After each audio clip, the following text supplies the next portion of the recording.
Hi, everybody. I'm Gingergentile, the director of Erasing Family documentary, and I'm so excited to be here tonight. We'll be discussing how to get teens to join the movement to reunite families who have been erased by the divorce courts. And what's very exciting is that right now we're in a very critical moment, and some would say changing moment for the entire world, in that teens are becoming much more politically active. I remember when I was in university, I was kind of freaky that I didn't get involved with politics, and now we're seeing young people more engaged with the political system, sometimes out of necessity, sometimes out of fear, and sometimes because they're disgusted by the lack of solutions that politics as normal is offering them. So hello to Christy Beck, Super Al Roberts, Rick Tobin, Mary Blocker, who just joined, and all the other people who are joining right now. And again, if you have a question, please ask on the chat in the comment section. So before we get started, just a few updates about the Erasing Family documentary. Last night I was in Hollywood and had the honor to participate in a film financing initiative put on by the Sundance Institute. Got some very good tips on how to fundraise to ensure impact and how to create not just an audience for the film, but a movement. So that was very inspiring. We've also begun post-production on the film, and we are very excited that we have an award-winning team on the post-production side. We have Sean Jarrett, who's the editor of Holy Hell, whose past two films have been in Sundance. He's working on the editing, and we also have a supervising editor who's the same supervising editor for Icarus, The Hunting Ground, and a lot of other Oscar-nominated films. And of course, as you probably know, Icarus won Oscar for Best Documentary in 2018. So that is just really exciting for the film. It shows that we are getting a lot of institutional support for our message, which is the purpose of the film. And also just the feedback so far has been that the stories and testimonies from the children talking about the hard path they've gone through to reunite with their erased families is inspiring. So let's get started about talking about teens. And by teens, I'm also talking about people in their young 20s, often called millennials or Generation Z. So I think the first key aspect when we look at how to talk to teens as a movement, and then we'll get into how to talk to them as individuals, is to have a messaging that fits in with their political message right now. So when we look at this, we have to look at what teens are being mobilized about. And right now, a big one is school shootings, gun control and gun safety. They're also mobilizing a lot about issues related to diversity, LGBTQ messages, and immigration rights. And all of these causes give us a lot of interesting ways to segment into what we want to talk about. So how can we talk about immigration rights and tie this into the movement to reunite families? Very simple. What happens when a mother or father is deported? They are erased from their children's lives. And I'm not the first person to see the parallels between forced deportations of removing a parent, a loving parent, a contributing member to society away from the child, and then also what the courts are doing. This doesn't mean that we should go and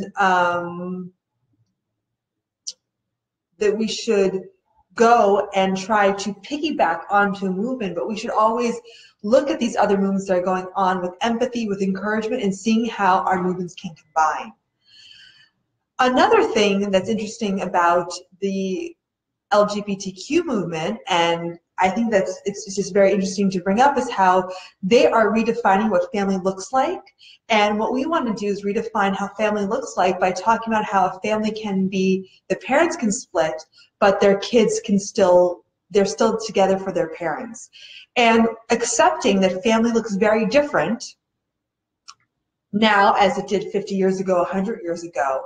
And instead of trying to block that change, instead of talking about family values in the old traditional sense, redefining family values to say that what kids need are loving relationships with as many of their family members as possible.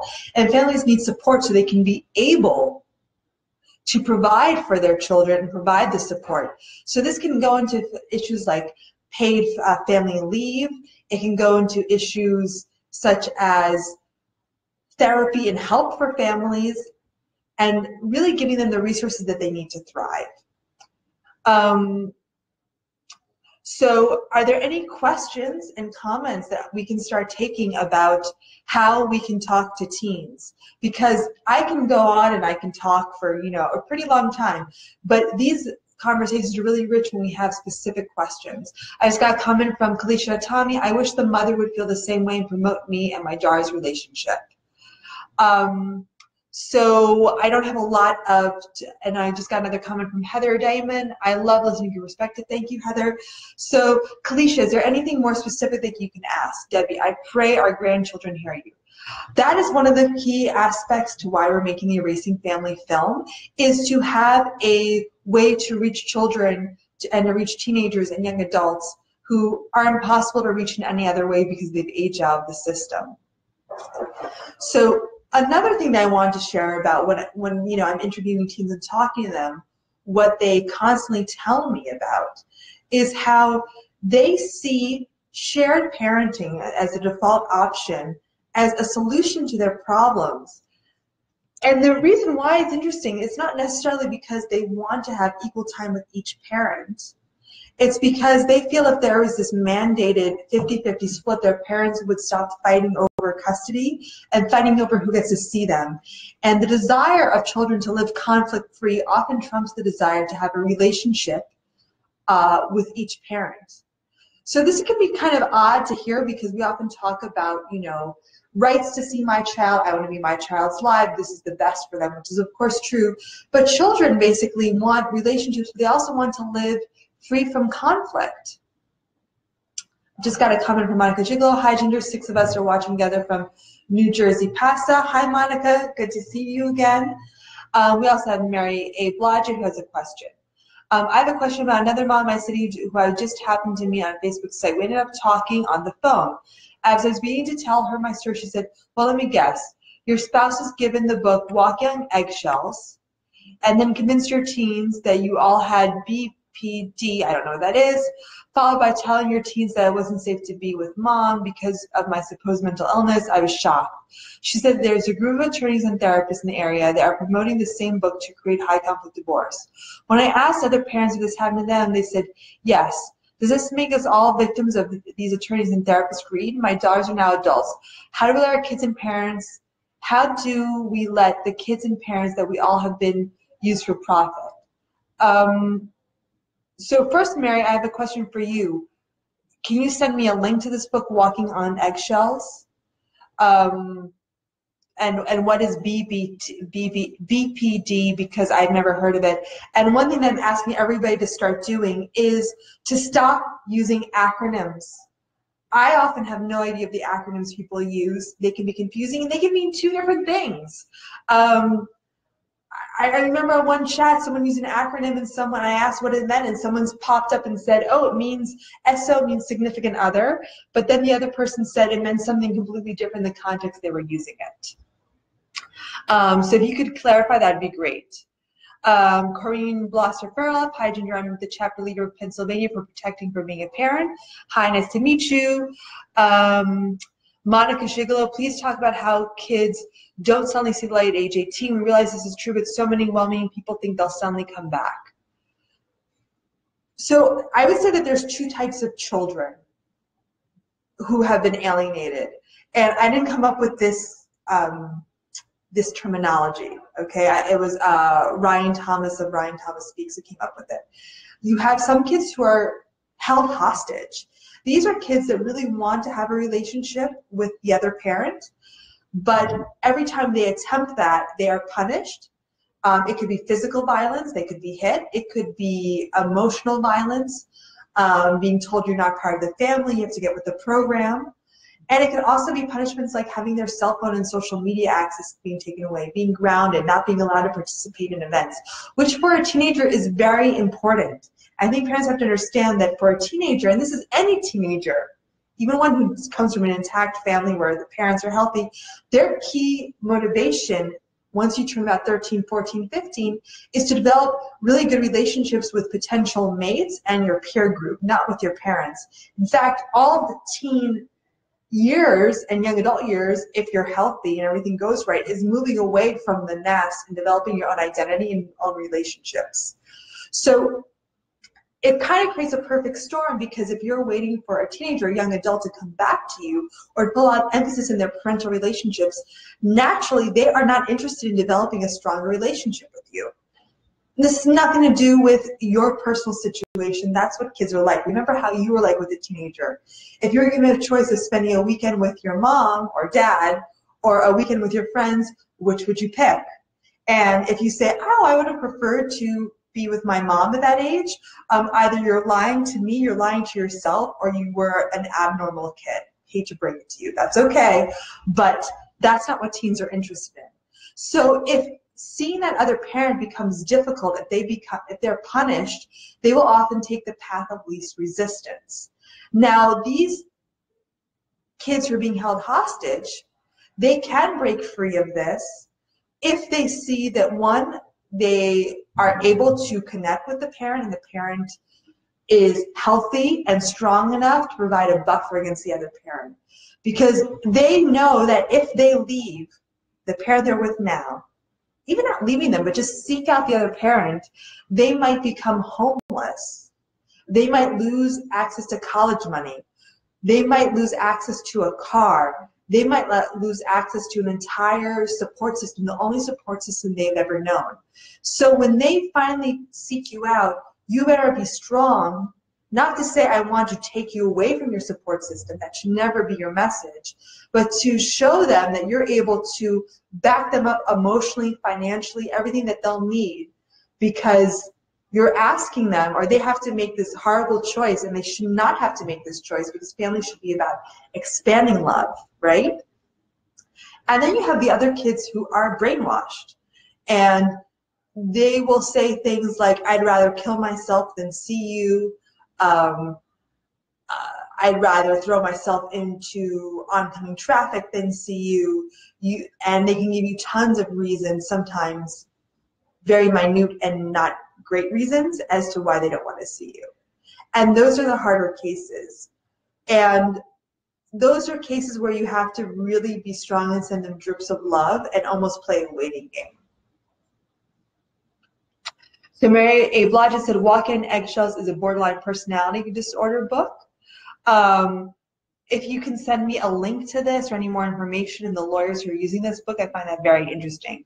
Heather Damon says, I know my daughter wants a conflict-free life. All kids do. I love hearing you talk about solutions to take the kids out of the conflict. So I think it's very important that there's a big difference between setting limits, being strong, and engaging in conflict. What I mean by that is that, of course, you have the right and should set limits on acceptable behavior in your house. So if you say, we don't smoke cigarettes in my house, that means your teen can't smoke cigarettes in your house. We don't text at dinner. It means your teen can't text at dinner. That's the rule. But can become very hard to navigate. A lot of times parents want to be proven right, and a lot of times it means taking a step back and just listening and just providing the love and support that they need, and always letting them know that you're there for them without saying why the other parent isn't doing a good job at that. Ron Carlson says, what state are you in? California. Marshall Susan, Mary, that's exactly what happened to me. Exactly. So this is very interesting if a book is being used to say that the other parent is a borderline personality disorder parent.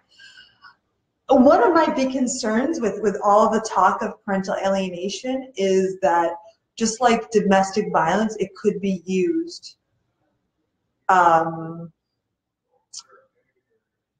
to just kind of throw allegations back and forth.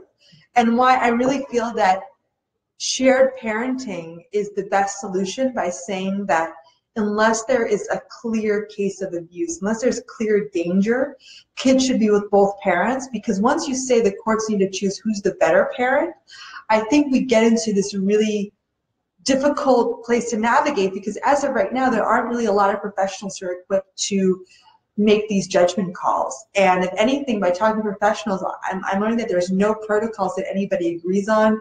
There's no clear training. Things can change from judge to judge, custody evaluator to custody evaluator.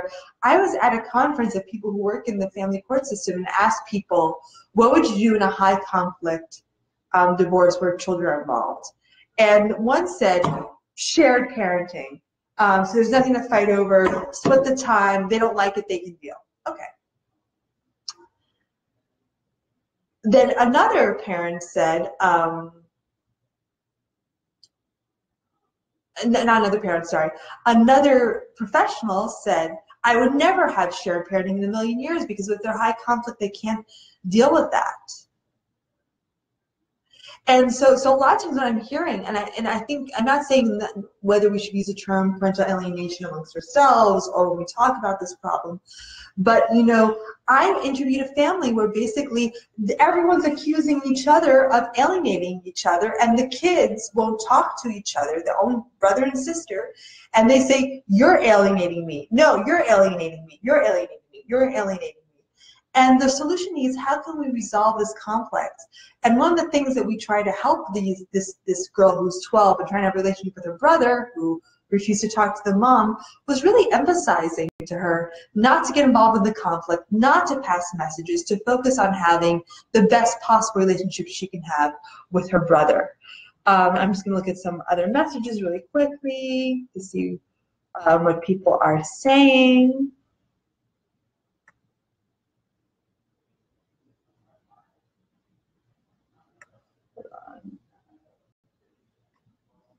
Great, okay.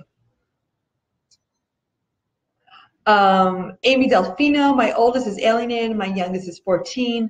Still my life, but getting into the teen years, I have to remind myself that because I find myself very paranoid, they will also become alienated. It gets confusing trying to differentiate between that and normal teenage behavior.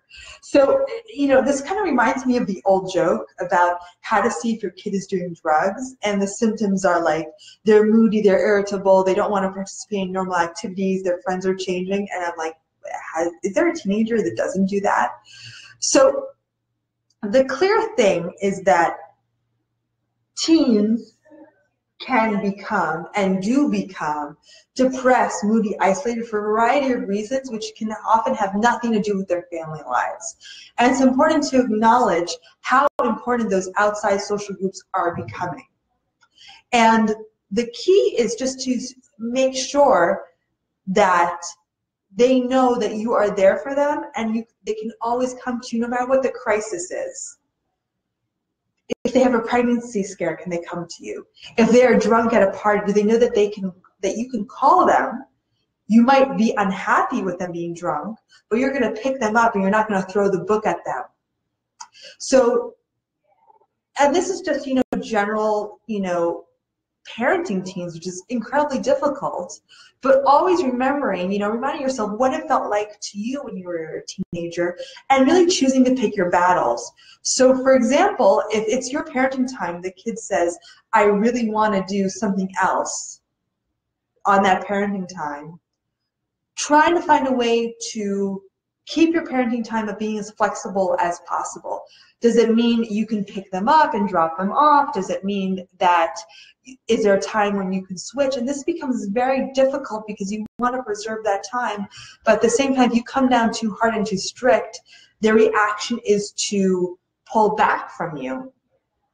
And when I talk to the kids who reunited as young adults, what they say is not that they've ever found an argument about why the courts wronged that parent or why, you know, they're being lied to and manipulated. It's by finally having the chance to talk to that parent and then being able to see that what they were told isn't true by seeing it themselves. And I'll never forget one girl who never met her dad. Literally, she never met him until she turned 20 years old. To the point where the dad found her on Facebook. Someone said, I think this is your daughter. Is it your daughter? And he had to say, I honestly don't know, because the last time I saw her, she was about a month old, so I have no idea what she looks like. She's now living with him. And what she told me, you know, in the film, is that when she encountered her dad, she's like, for the first time in my life, I knew what unconditional love is. And then I asked her if she wanted to know all the things her dad did for these 20 years that she didn't see him to try to be in her life. And she goes, no, I want to focus on the future. Perhaps in the future she will want to know more about what happened. Perhaps not. But the dad was able to accept that and say, great, I'm here now for you. Let's focus on the future and having a great relationship now. And I've seen many cases where the kids' discourse doesn't match their feelings and emotions, and the smart parent who's been alienated, who's been erased, will take the love and not focus on the kid not knowing the truth. I know one case where when the daughter was asked about her dad, said horrible, awful things. She was still parroting what she was taught about her dad. But she was having a relationship with him, and she'd say, he's a great guy, and I love meeting my family, these are wonderful, I have all these cousins. And that discourse, that speech that was implanted in her head of how horrible her father was, faded over time. But the father never sat her down and said, this is why your speech is incorrect. He always said, if you want to see the papers, they're there for you, and if you don't, that's okay. When you're ready, if you're never ready, that's totally okay. And he accepted that if asked, she would say to his face, you're a horrible person, you're a criminal. But let's go out to the mall together and spend some time together. And those are those types of key things where, like, it's finding that shades of gray and expanding that can be very helpful with reuniting with a teenager and an adult teen.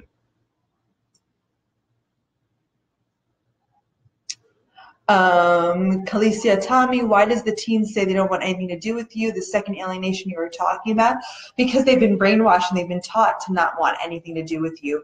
And they're shown that if they want to do anything with you, they will be punished, either emotionally kicked out of the family or often become homeless. Almost all of the teens and young adults I've interviewed who reunited with their parent were kicked out of their family home. And it didn't matter that they came from an upper class or economically disadvantaged question, they all became homeless. Melissa Stefano, we've been parallel parenting, not communicating with the alienated parent for over a year now because the last 10 years have been exhausting and our kids, 14 or 16, are begging us to, me and my partner, start talking. And we said no because we become the target. How can we support them? Okay, so I think, Melissa, this is a great question, and I actually interviewed a young man who went through something very similar. I think what you want to do here is to explain that, you know, me and your dad love you a lot. We both want what's best for you. Unfortunately, me and your dad don't get along, but that doesn't diminish our love for you. And we both have different parenting styles, and that's why we unfortunately couldn't make the marriage work. So what we found is the less we communicate, the better it is. But here's what we can do to start mending these bridges. We will show up to events, school events together, and be super civil to each other. That we can do. And often for the kids, that is so important to be able to have a picture together. And I think focusing on these nonverbal interactions, can you all get together with the kid in the middle and both parents and take a picture together? If not, can you at least be in the same venue and not talk to each other but be supportive and say hi? Often for the kids, that's what they want. They don't want you to become best buddies if that's not in the nature. But I know, like, for me, not being able to have my parents at the same school function was heartbreaking. And both of my parents saying, you only get to pick one, who's it going to be, was horrible. And I didn't need them to sit there and then go out to dinner together and chat. I just want them to be able to sit in the same auditorium together. So I would say, could you work on that? And if you're like, no way, we can't be in the same auditorium because he's gonna, like, you know, pull a knife on me. Okay, I get it. But that is a small baby step that you can make together.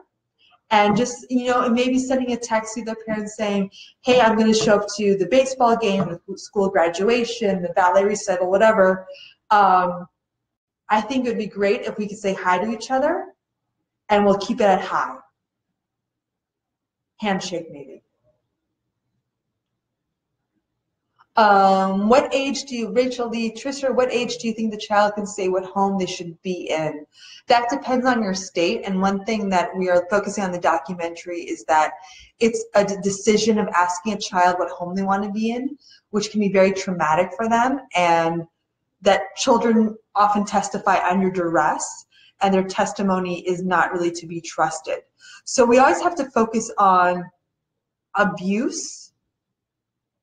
Children need to be protected from abuse, but asking them to pick a parent to live with, in some cases, not all, can be very damaging to the child. Mary Beth Perozanowski, how can I make a complaint against the psychologist that my ex hired?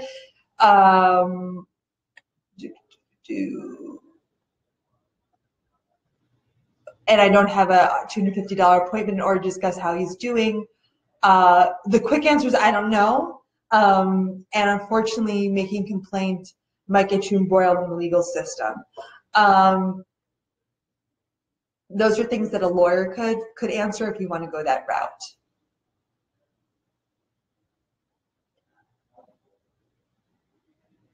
Jessica Zinders, do you know what resources are available for siblings who are alienated from each other?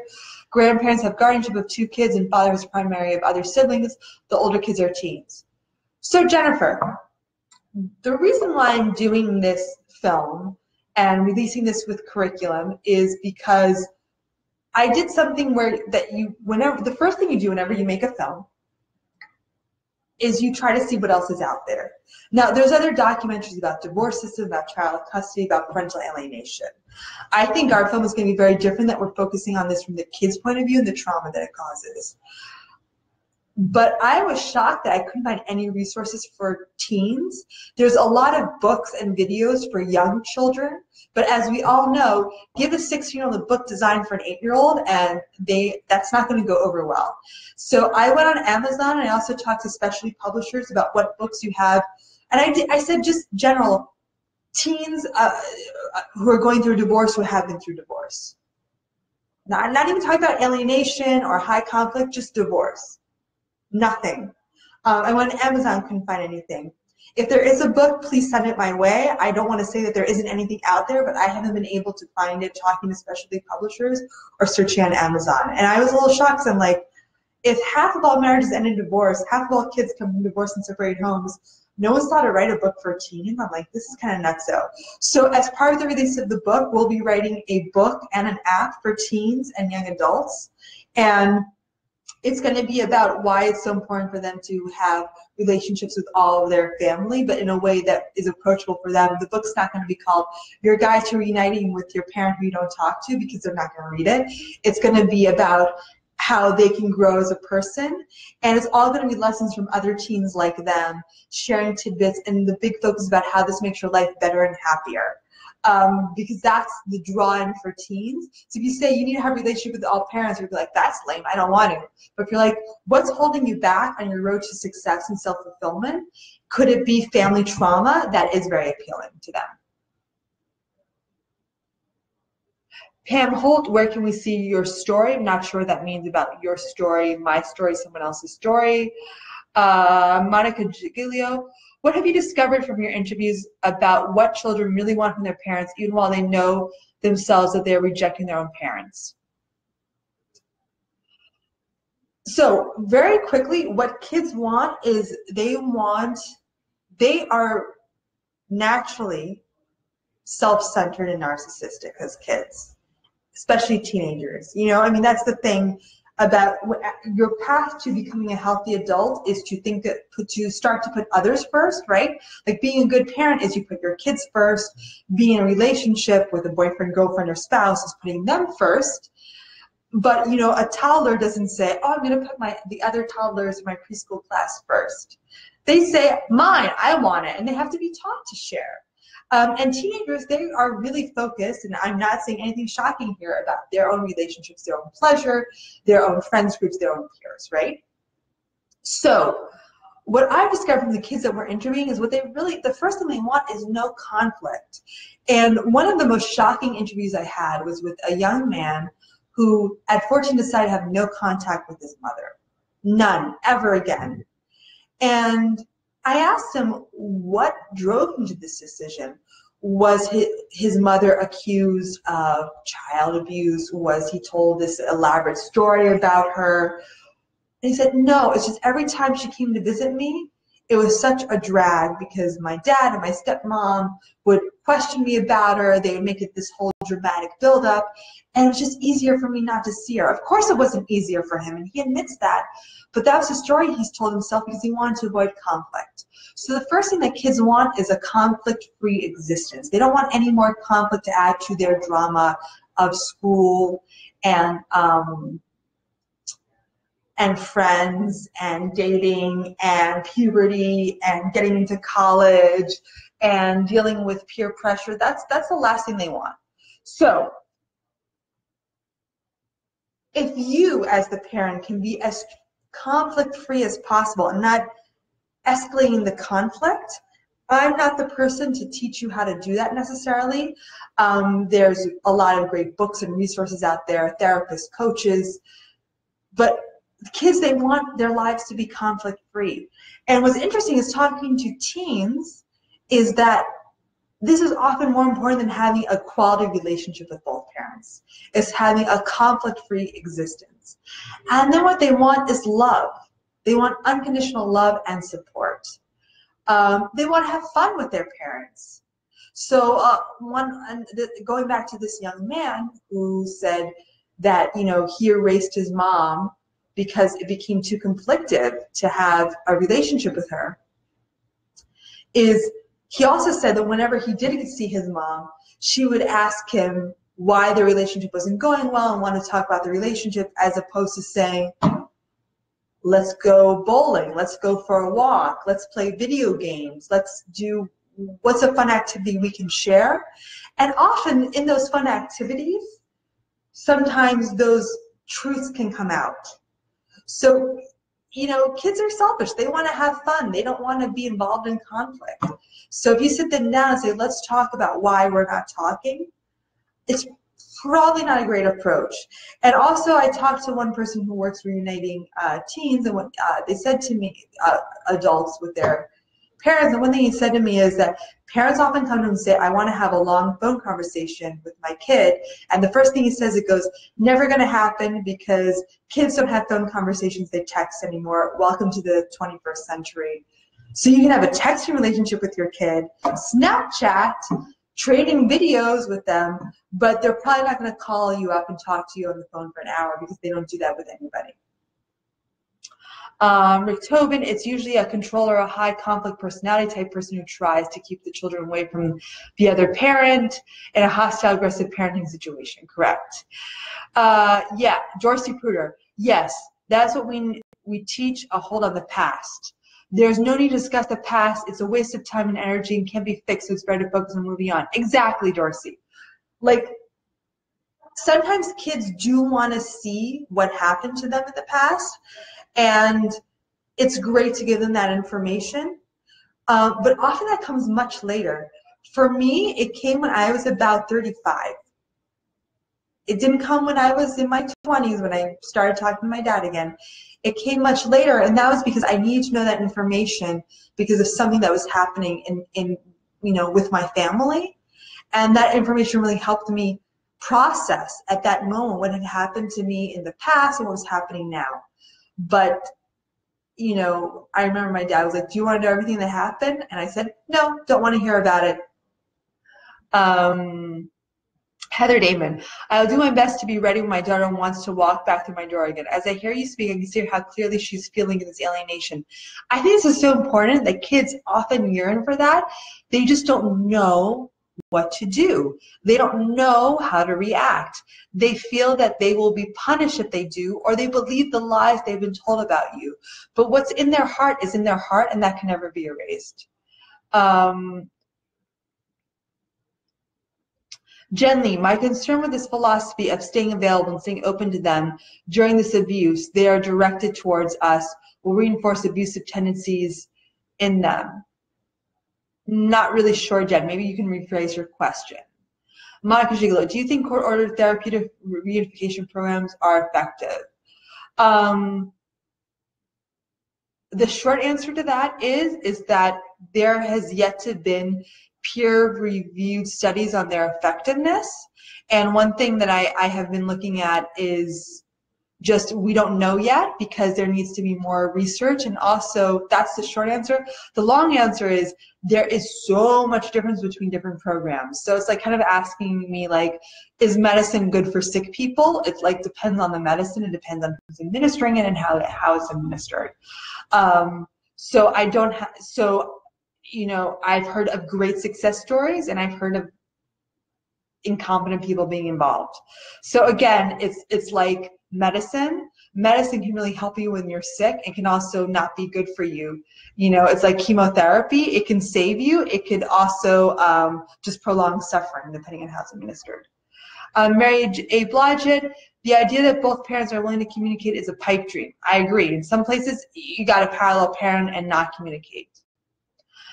Corinne Bosser-Frelov, I would love to collaborate with you sometime, Ginger.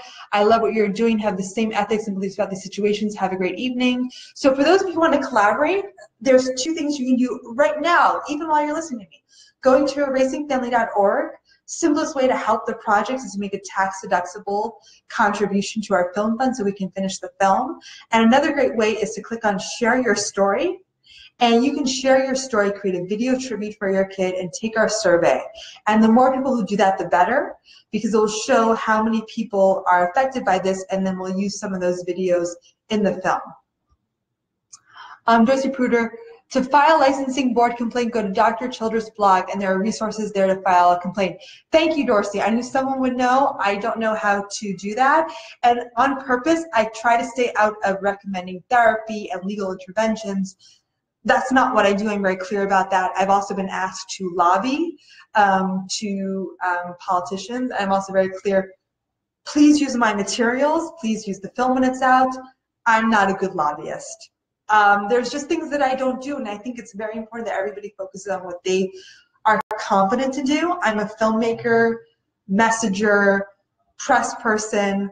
I'm not a therapist. I'm not a lawyer, and I'm definitely not a lobbyist.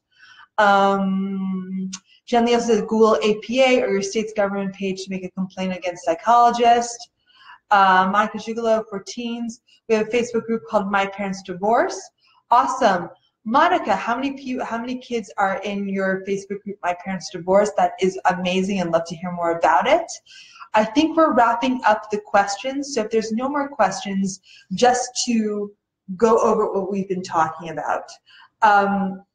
First of all, just to update you about the film, we've started editing, which is super exciting. We have Sean Jarrett editing. His last two films premiered in Sundance. You can see one of his films called Holy Hell on Netflix. And what's very interesting about Holy Hell is that it's about a cult, which I think is very appropriate to some of the behaviors that we're seeing. We also have on a supervising producer, editor, who's the same supervising editor for Icarus, which won the Oscar for Best Picture. So we're very excited that we have all these resources in the film to make it the best film possible. Please share your story. People often ask, what can I do to help? Go to erasingfamily.org, click on Share Your Story, and make a video tribute to your kid. Get other family members to make video tributes. Make 10 video tributes to your child. And that really shows them that you're loving them, that you're waiting for them, and also shows other people what it's like to go through this.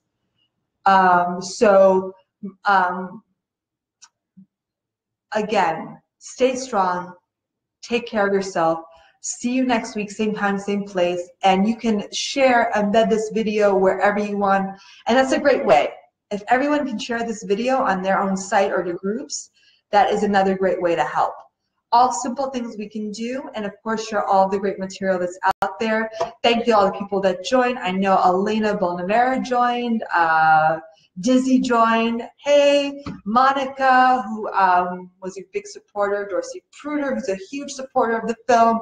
She came on as an associate producer, but is doing a lot of help with the film. Rick Tobin, another associate producer, who is also giving me tons of great information.